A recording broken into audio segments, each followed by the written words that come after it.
Hello, my name is Michael Rizzuto. Welcome to the debut of our Mastermindinc.net YouTube channel, where the 57 through 60 Cadillacs are the star of the show. We offer a wide range of products, reproduction parts and services for 57 through 60 Cadillacs of all models. But our specialty is the 57, 58, or 57 through 60 Eldorado Brougham and other Eldorado series cars from that era. Today we're going to talk about brush finishing or rebrush finishing and repairing the roof on a 57, 58 Eldorado Brougham. That's our catalog number 57EB03028. Here's an example of a typical Brougham roof prior to restoration. This is essentially the way the customer brought it to us.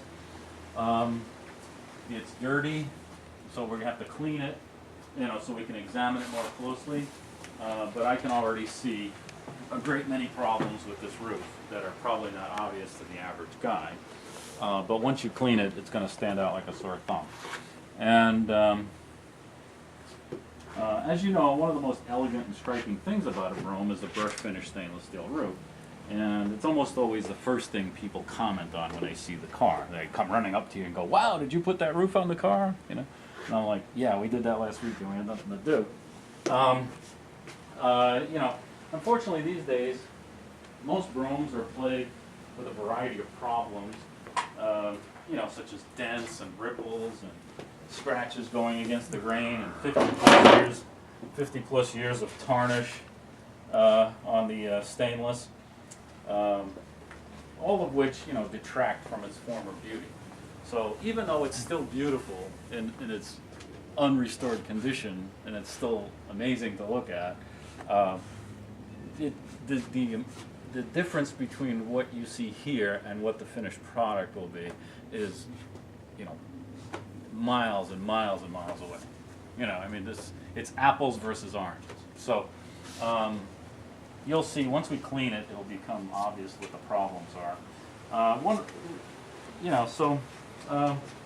Anyway, you feel like most Brougham owners, you have some problems. There are no Broughams that don't have any problems, because a lot of them came from the factory with problems.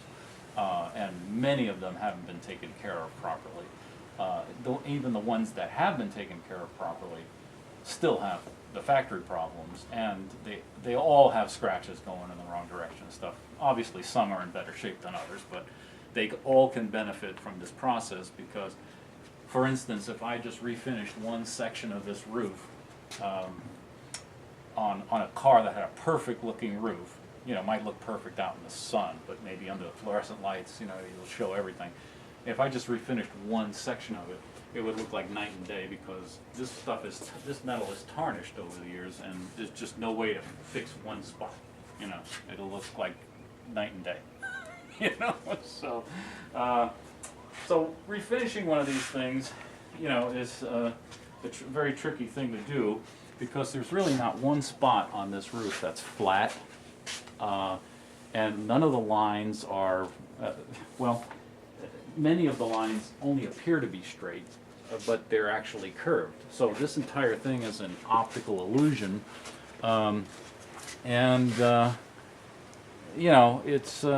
it's quite involved.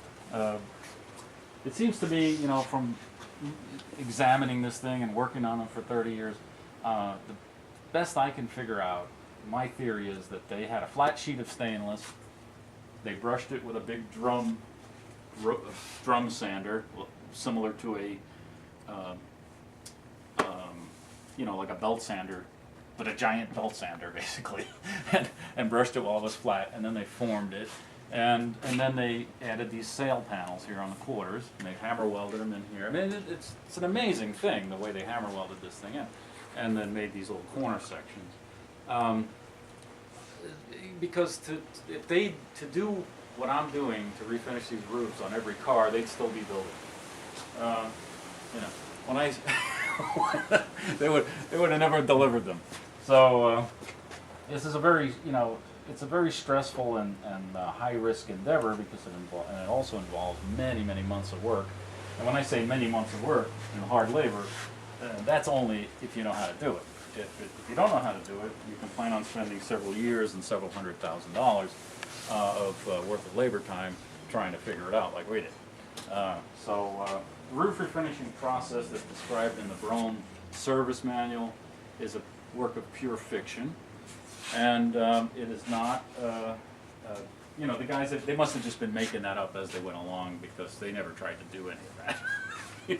And so, you know, of course, the logical thing, I was trained as an aircraft mechanic, and we were always taught, read the book first, then do the work, you know. So, of course, I read the book first, and tried to do what they said, and it was an complete and utter disaster. I mean, all you can do is damage the roof by doing what they tell you to do in that book. You know, and I did that, and boy, did I pay the price, man. I worked on it forever trying to fix the mess that made. All kinds of divots that the belt sander made in it and stuff. Oh, I don't even want to think about it. It took us a crazy amount of time to undo that. And basically all you can really do with that information is damage the roof. And it will take till your 500th birthday to finish damaging half the roof with that information. So forget about that. A great deal of trial and error was involved in trying to figure out how to do this. And that was over 30 years ago, when the cost of refinishing the Brougham roof far exceeded the value of the entire car. So it seemed back then nobody cared, there was nobody that cared about this except for me. And so I was determined to do this for my own restorations, because I wanted it to be primo pristine. And I hired engineers and all kinds of people to help me with this. 3 different engineers tried to do this with me and failed at it. But after 3 years of failed experiments, I woke up in the middle of the night with a solution. Just came to me, I guess, like an epiphany.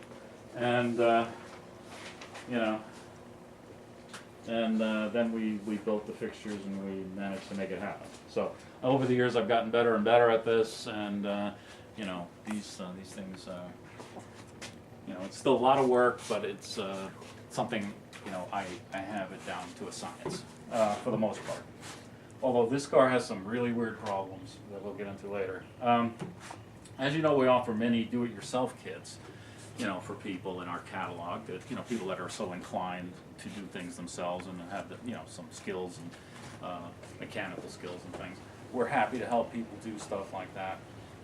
This is a job I always tell all my customers, don't try this at home, because a lot of people have, and they've really made a mess of it, you know. And my advice is leave it alone if you're not going to do it right, because you'll wind up with. It's better to leave the thing in original, unmolested, slightly damaged condition than it would be to turn it into an abortion that will bring you to tears, because that's the alternative. I've seen some laughable attempts at this by others, and some really, you know, comical YouTube videos that, you know, if you do what was shown in that, for instance, some of those YouTube videos I've seen, it's the road to ruin. I mean, just don't go there. You know, the only thing worse than doing what the book says is doing what the guys on the YouTube videos were telling you to do. You know, so you will make a mess. So after having done so much R&D work and prototyping and years of doing these for people, you know, we've gotten this, you know, to the point where we're extremely efficient with our time, and, you know, we've perfected the process. So we've done quite a few of these jobs over the years, and I've got a stack of typed notes as thick as a small phone book. You know, we built all the specialized fixtures. We can do this job as efficiently as humanly possible with no expense, without wasting expensive labor time. It's still an incredibly time-consuming, labor-intensive job, but we are not going to waste any time, you know, because we know exactly how to do it. And I can say without exaggeration that what we do is far superior to the factory finish. And you know, the factory finish had many imperfections, and we take out all those imperfections, and we also take out all the little scratches and dings and all of, you know, the usual stuff that's wrong with the roofs. the completed work is truly a work of art, and it's stunning to behold. I mean, it's just an amazing thing to see when it's done.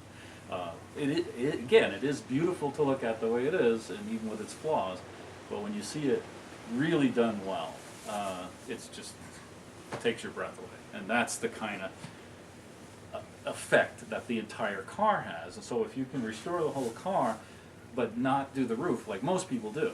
Most people restore the whole car and they don't bother with the roof. And it just doesn't have the same effect. The roof is what just makes the whole thing. I mean, the car is a magnificent car, but to ignore the roof and do everything else is just not logical to me. As you probably know, if you ruin the roof on the car, you've ruined the car. So this is not something to be, taken lightly, and to be toyed with and experimented with. Some guy who says, hey, we can do that, because I've seen some of those jobs, and again, you don't want to go there.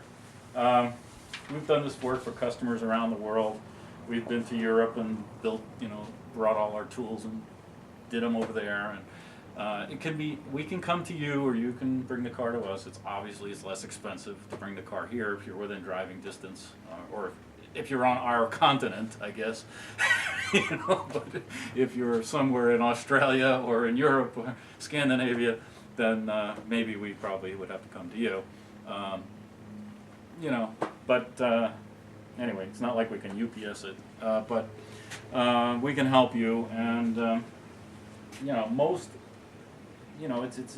it's not an inexpensive job. It's a very expensive job, in fact, and mostly because it's labor intensive. But it's because we've got it down to a science. There's no wasted time.